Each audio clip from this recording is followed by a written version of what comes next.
Hiya, hiya. Trying to get away from politics? Hey, good luck. You can't. It's everywhere. It's a disease. It's some sort of I don't know, a planet illness. Everybody's in the game. Everybody's a politician in or out of it. It's all about money. Let's come on. That's the bottom line. The bottom line is the bottom line. And I don't have any of it, so I don't worry too much. My family told me that when I was first starting in radio, and that's where I began in television, they said that I wasn't going to be much, and it worked out fine. I lived up to their expectation, way beyond. So this is it. When you have money in your pocket, you can feel a little bit better about yourself, I guess, because money gives you that feeling of self-esteem. You know that you have money, you have power, and you have freedom, and you can do whatever you want when you have money. I've been watching a lot of television lately because they need it, and I'm volunteering so they can get someone in the ratings because they're so miserably failing.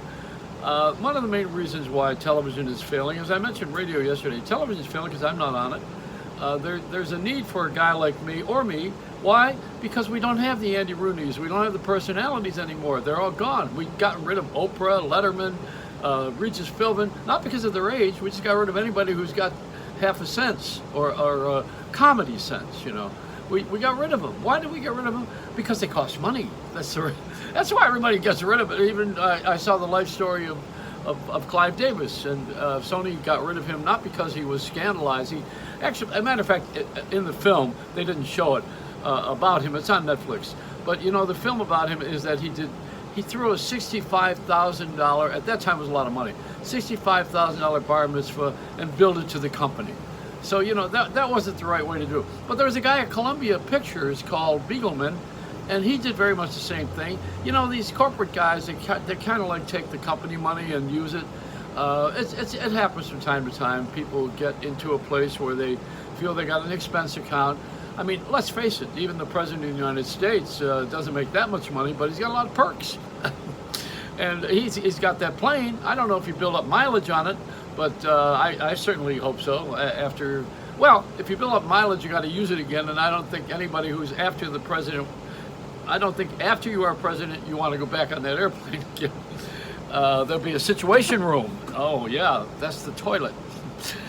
We have a different kind of a philosophy here than most people. I'm in a place where I'm old enough to not give a shit, and that's what has to happen. You got to get to that point when you're in your 20s. You don't really care so much about it, and 30s you're kind of aggressively moving up, and you're a middle dog, and then later in the 40s you probably have a package that you're planning and some sort of a portfolio. And when you get to be my age, which is double down, I love that expression. We're learning all these new expressions,